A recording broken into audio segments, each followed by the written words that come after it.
Welcome to our joint venture with the Awakening podcast and Mindwars. You'll find Chris on mindwars.uk and you'll find me on awakeningpodcast.org. We're on BitChute, we're on YouTube, and be sure to share with your friends. Hey Chris, how's the form? Fantastic, Roy. Yourself?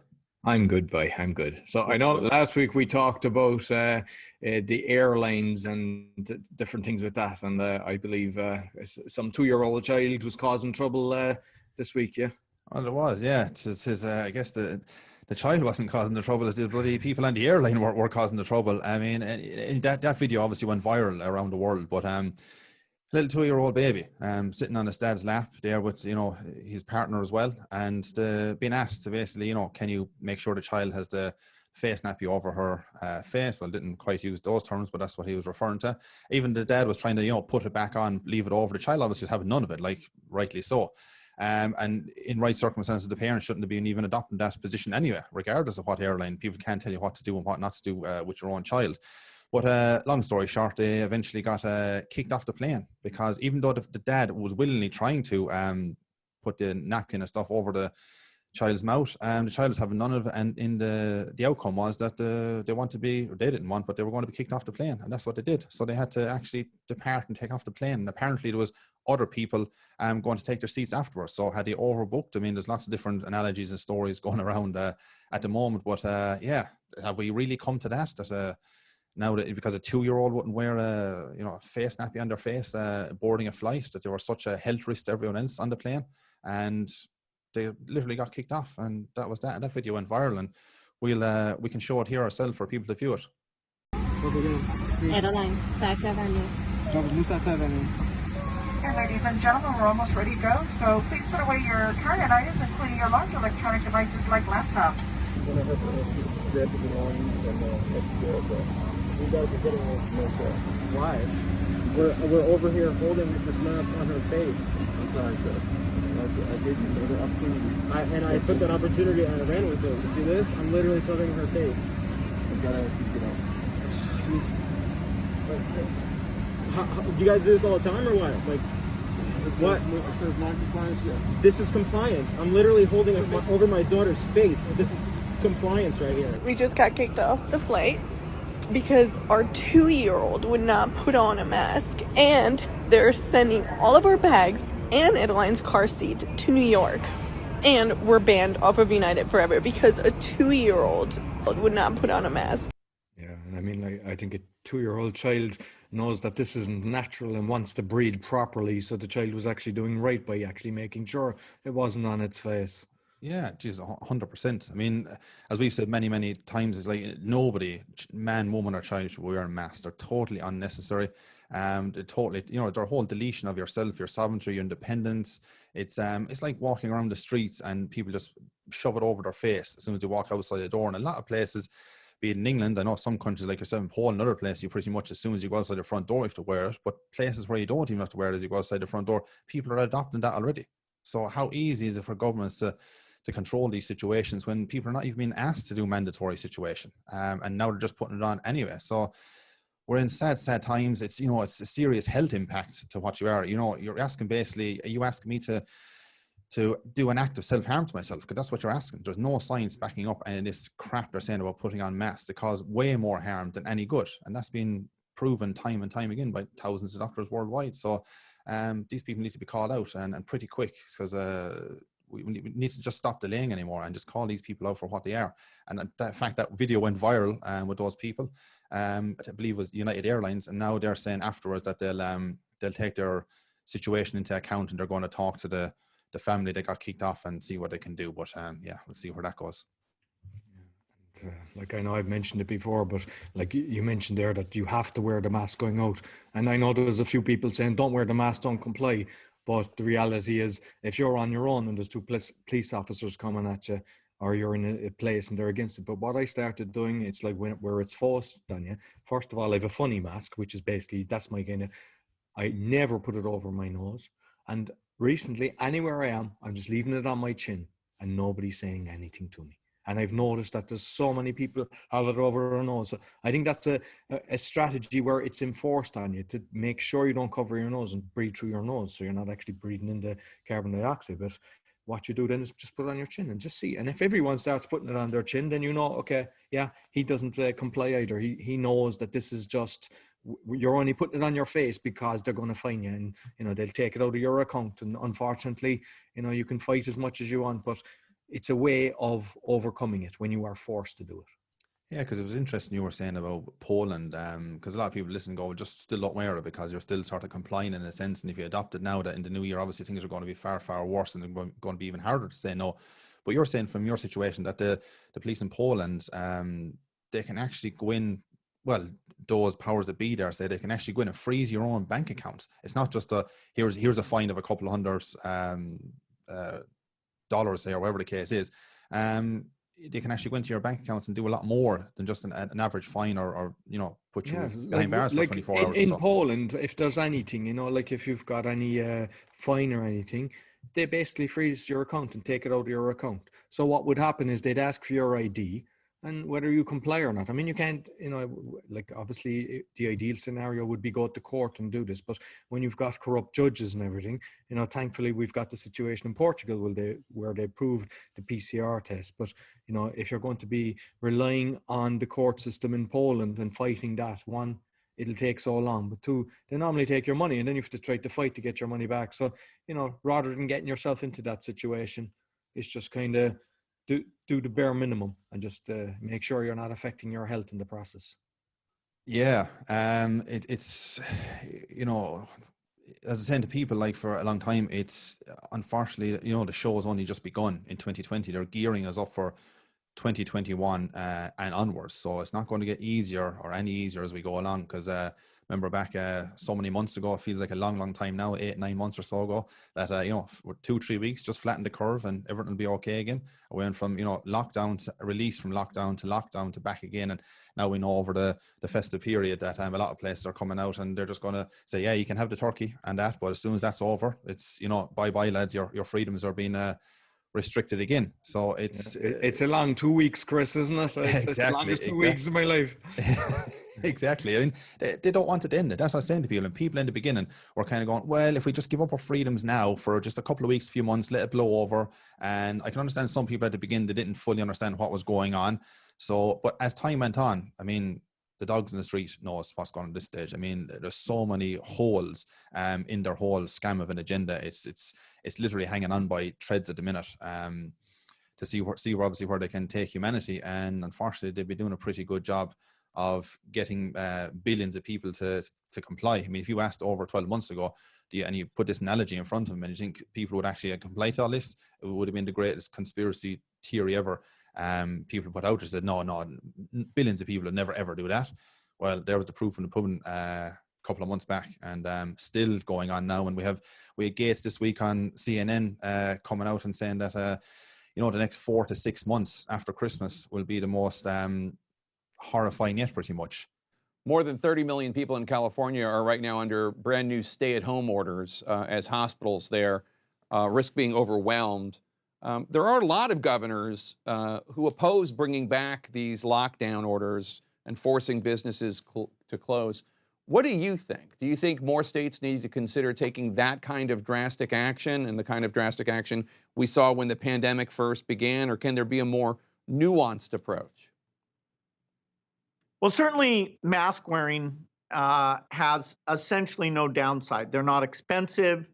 Bars and restaurants in most of the country will be closed as we go into this wave. And I think, sadly, that's appropriate.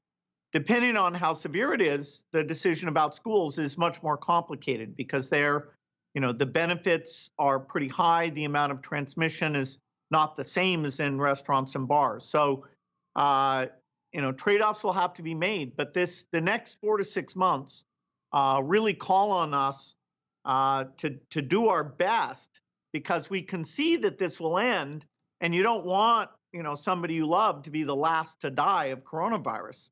When do you think life will fully return to what we thought of as normal back in January? No masks, no social distancing, no other protective measures necessary. Certainly by the summer, we'll be way closer to normal than we are now. But even through early 2022, unless we help other countries get rid of this disease and we get high vaccination rates in our country, the risk of reintroduction will be there. And of course, the global economy will be slowed down, which hurts America economically in a pretty dramatic way. So we'll have, starting in the summer, about 9 months where a few things like big public gatherings will still be restricted. But we can see now that somewhere between 12 to 18 months, we have a chance, if we manage it well, to get back to normal. You see him on CNN and that sick face in him. He's consistently smiling all the time. Hasn't got to do with death and people in misery and, prolonging the agenda. It'll be good. He says 4 to 6 months is appropriate for hospitality, pubs, restaurants to close. He says, I think, that's an appropriate thing to do. Yeah. Try telling them to all the people that had to close their businesses and the suicides and loss of jobs, income and everything that's been, masked or a good thing. He says there's no damage impact on him. Oh my God. No damage impact on him. And the thousands and thousands of reports and doctors screaming from the rooftops worldwide to not comply with this, to how disgusting it is to your health. And you see it must be the first report. I haven't seen any other report, but the one that came out in Ireland this week of a guy basically back in the summertime in July. He refused to wear a mask on a bus. And the instructor told him you have to. The police were called and he still wouldn't comply to it. So it's just after going to court and the judge has convicted him, from what I see in the report this week. I'll leave a link in the description below for people to read through it himself. But he's basically got jail for 2 months for literally not complying to wear a mask over his face. I've never heard of any other situation worldwide where you've went to the court and you've actually, went to jail. I've heard of fines and different things, but actually go to jail. So maybe that's one of the first, but that's alarming. That you can actually go to jail. And obviously it's trying to send out a message to people as well, people who will be reading that report. Factor. Yeah, that's all it is. It's like, well, if it can happen to him, there's no reason why maybe it can't happen to me, you, or the neighbor next door. So that fear factor comes into it all the way through again. So it's disgusting. Has been all they're doing. Bill Gates, multi-billionaire, telling people close your business for 6 months. Is he putting his hand in his back pockets, actually feeding the people and paying their mortgage? Because I'm seeing it here as well, like the property tax, everything is ticking away. They're coming after people. The bailiffs and all the courts and all are all in operation. So if you think government has your back, you're 100% wrong. And I will challenge any politician to discuss that with me. Exactly. No, 100% with the situation as well. And it's quite interesting what they're doing. And we've talked from time to time about, the World's Doctors Alliance or one group. I mean, there's loads of people and they're doing fantastic work, full credit and full power to them and all that as well. And there's loads of people that are doing fantastic work around the world to, get us out of this crap, this draconian measures worldwide, this global fascism that they've basically involved us in, without any of our consent, but that's what they do. And the interesting part was, I feel we're at a time now, look, the words to talk, we can do all the common courts, we can do all the common laws, we can get all these situations wherever we want to, can be, bubbling away in the background and keep pushing forward by all means. But it's very interesting and fascinating what they've done in France this week, where they got a load of block layers and concreters and started bricking up all the front of Parliament gates. And that's the way it needs to be gone now at this stage.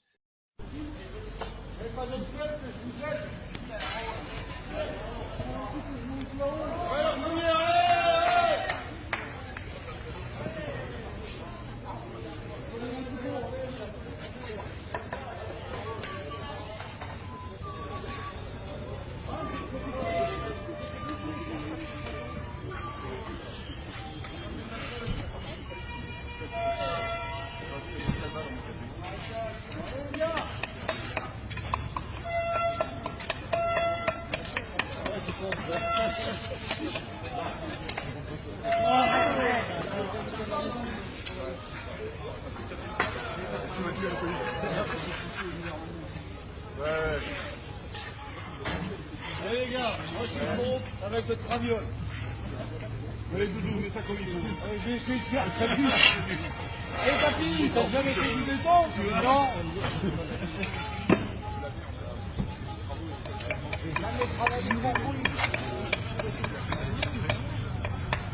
Au boulot, les motards! Tous ensemble, les gars! Hey! C'est toujours pareil, comme l'équipement, il y en a juste qui regardent.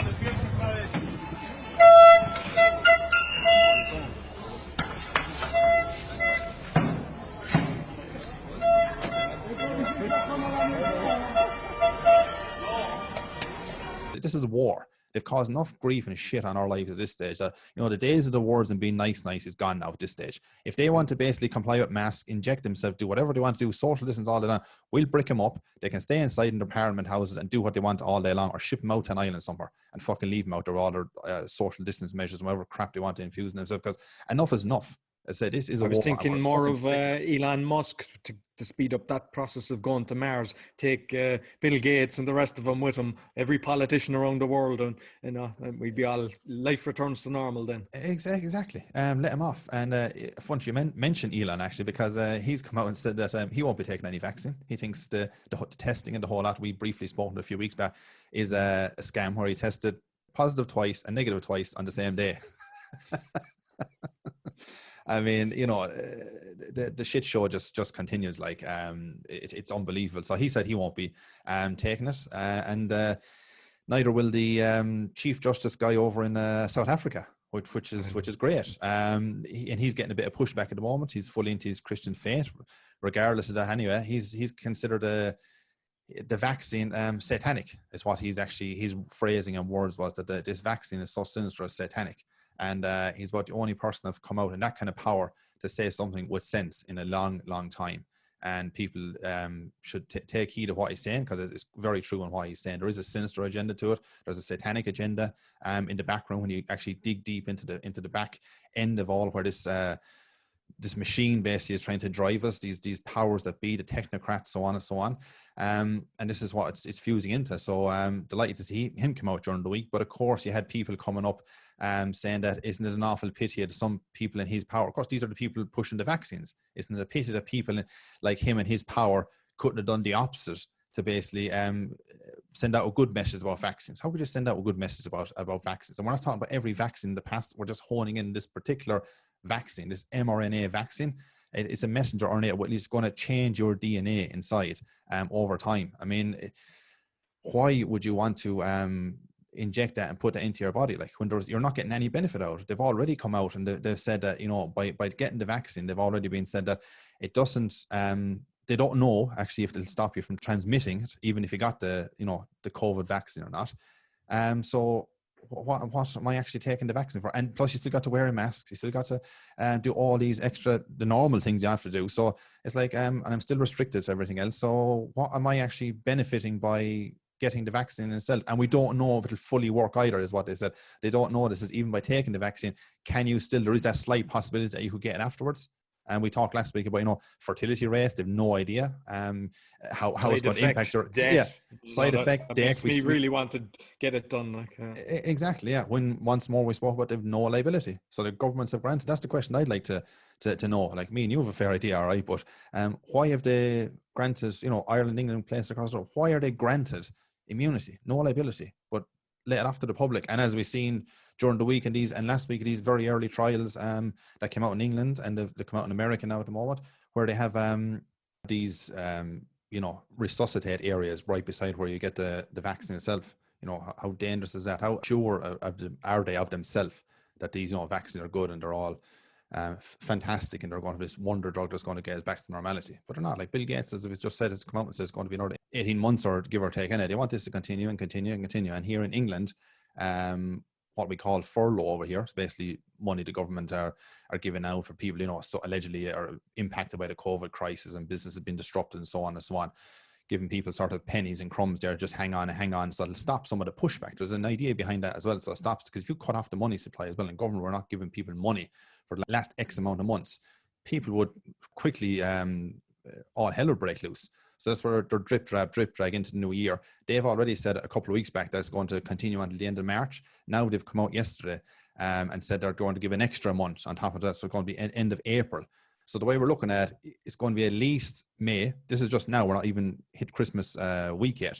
And we're going to be talking at least May in England. This will be globally. It won't be just England, where, your so-called freedoms won't be back, or life returning to what we knew as normal before and all that. So, and here in England, of course, well, it's all rebranding now. You're into tier 2, you're into tier 3, and you're all this kind of stuff. The way it is here, and I'm getting the vibe around the area as well in London and the outskirts and different areas as well, is that people are losing interest, as in the sense that, like, people are so even confused what tier we're in now. And not confused that they're concerned, I need to find out straight away what we're. They're just like, we don't really care. Like, what impact it has on my life? We're just getting on as normal as we can, as best as we can, because let them do 2, 3, 4, 5, whatever tiers they want. Who cares?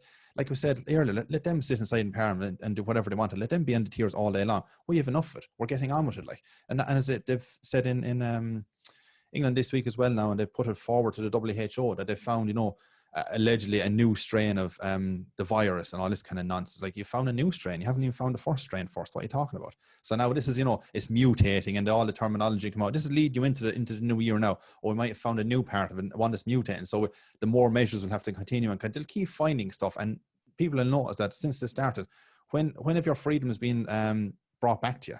The idea of, like, give it 2 or 3 weeks, we'll be okay again. That doesn't happen. As I said time and time again, the government don't take your freedoms for a loan to kind of give them back a month later when, the lockdown is over a month later. Or it doesn't happen. So it's ridiculous, and people need to get that out of their heads and start things like breaking up parliaments or whatever the case is. Call these pricks out and say, what the fuck are you doing to our fucking freedoms? Enough is enough. The niceness is gone. We're sick to the teeth of it. You just get on with their lives, open their businesses, and get on as normal. There's not enough police or military to control the whole situation. And globally, if enough people got together, united, and just said, fuck you all, we're going out there and we're getting back to normal, and that's it. And you can do your abnormal shit as much as you want to, but we're not taking any part in it.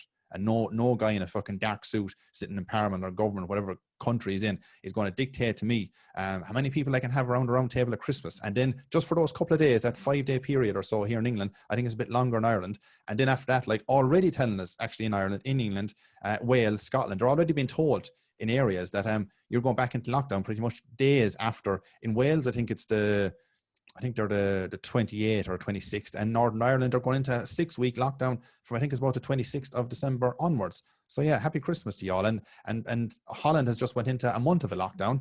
Germany are in lockdown. So yeah, Merry Christmas to everybody in the world. That Poland, the 28th is going to be stricter levels again. Well, we've said this weeks and weeks ago that, look, it'll be all just, we'll roll it back for the Christmas. But as soon as the Christmas period is over, and now it's become mainstream, it's like, we're already putting in the stuff. Like, because many people are so petrified of Christmas anyway because of the money and the joblessness and the whole 2020 throughout. And it's frightened an awful lot of people. People who don't understand actually the agenda and what's going on behind this whole narrative that they're pursuing. And like I said time and time again, it's never ever about your health. It never was. And if the dogs in the street can't see this, I just don't know. It's mind-boggling sometimes. People still want to continue. I've talked to other people that said they would get the vaccine no problem. I'm kind of going, what? Like, and I've given loads of information. I saw a picture of a lady, I don't know how many months pregnant, but I mean, she was well, maybe third term or whatever, getting the injection. Like, why would you risk that on your baby? They haven't a clue. I mean, we are already seeing people dying from it. So why would you actually risk even the child? And, it was obviously staged, saying, the child will get my antibodies and all this kind of stuff. And it's like, that scares me, seeing stuff like that. And they're just constantly promoting it out on all the media. And you just need to turn off the telly, because it's fear-mongering. And it's so easy, like subliminal messages. They're just constantly numbers, scary. And before you know it, if you've 10 people around you talking about fear, very hard to be fighting. So, you need to... And it goes back into that, the ash theory, what they call it. And it's basically like the groupthink analogy. So if 10 or 20 people are believing in this, alleged virus, and the whole thing is real, and all the measurements that the governments have introduced in the last couple of months are, legit, and they should be, they're right in what they're saying. Those people are, like you, for example, or me, or whoever that. If we see the other 20 people and they're all, or it could be somebody else is better than I know me or you are not going to comply to that, but somebody else out there that actually is kind of a bit on the fence, but thinks, actually this is not right, what we shouldn't be doing these measures. But the other 20 people are there and they're fully entrenched in the whole thing. This is all real. That person then will feel so alienated, so they want to be left outside, so they want to be part of that group, even though they know I'm actually better off without that group, because what's happened is quite wrong, and what's happened in itself, even though I don't fully understand the agenda behind it, but I think it's wrong in what we're doing. They'll end up joining that group because of fear of what people would think, and they'll be looked at and what they might say about them. The Ash experiment is one of psychology's oldest and most popular pieces of research. A volunteer is told that he's taking part in a visual perception test. What he doesn't know is that the other participants are actors, and he's the only person taking part in the real test, which is actually about group conformity. Please begin. The experiment you will be taking part in today involves the perception of line length.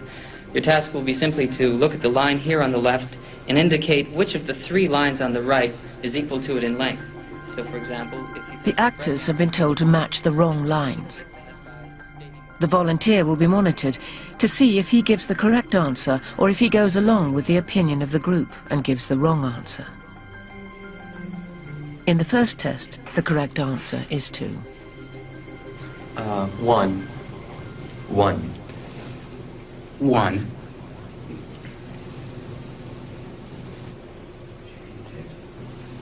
Two. 1. Once again, the correct answer is 2. 3. 3. 3.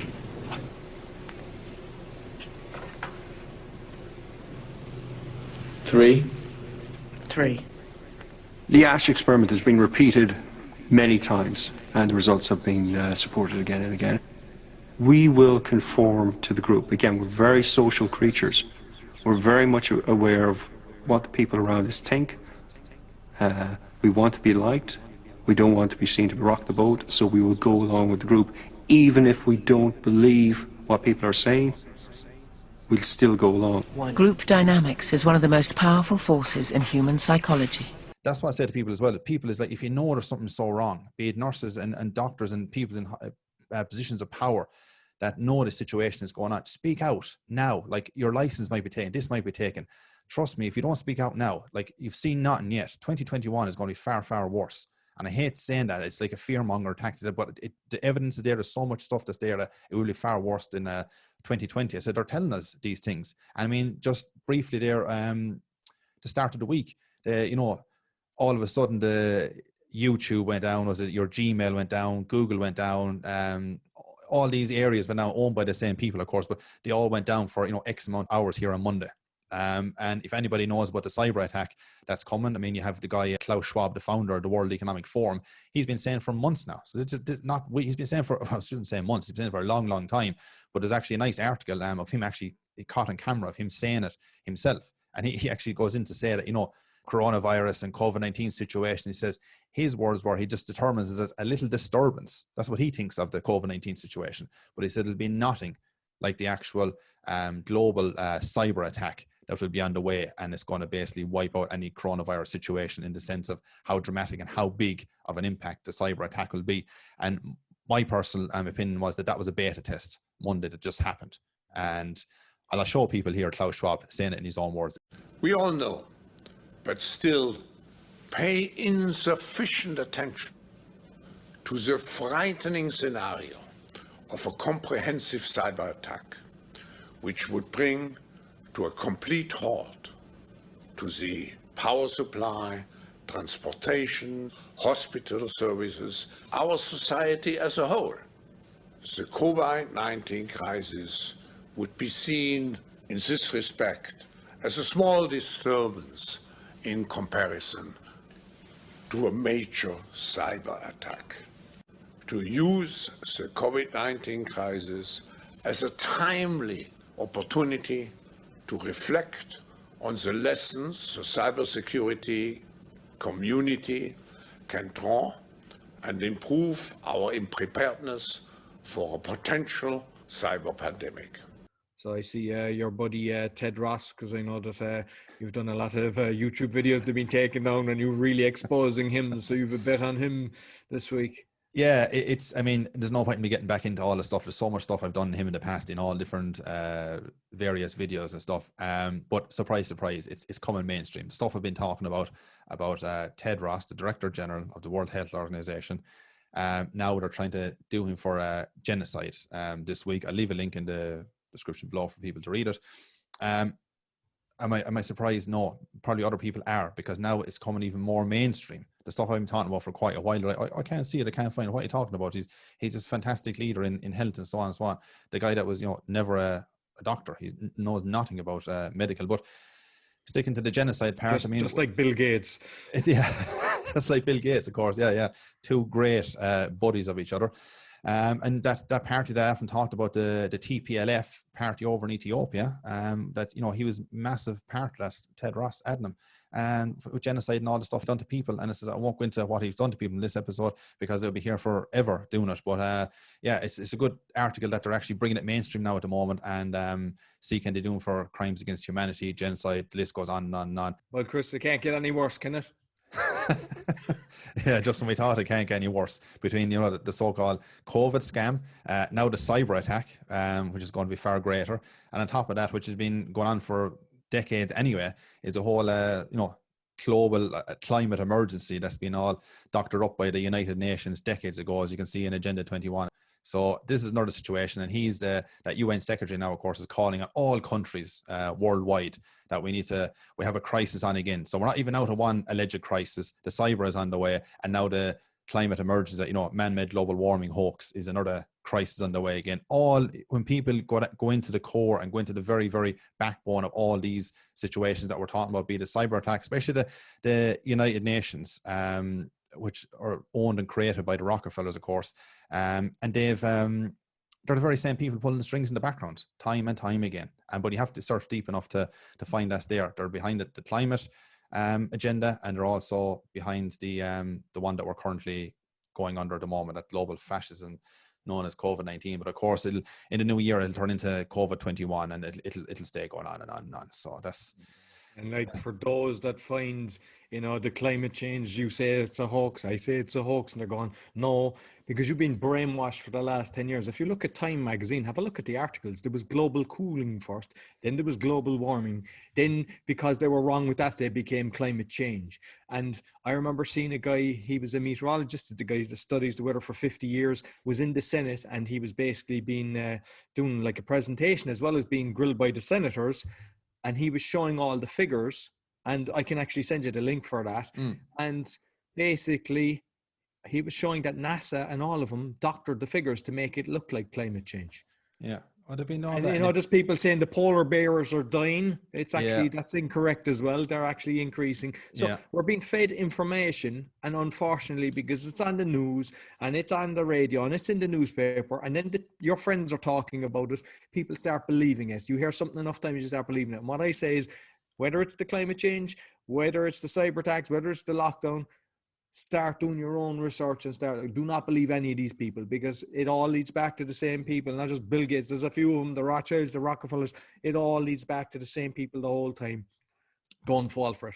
Just surround yourself with the right people. I know you mentioned earlier, you know, that if you have 19 friends and they're all kind of scared, change your friends, you know, or just start getting into circles, even if you can get into different groups and getting the information, because there's no point in actually complying and going, oh, it is what it is. No.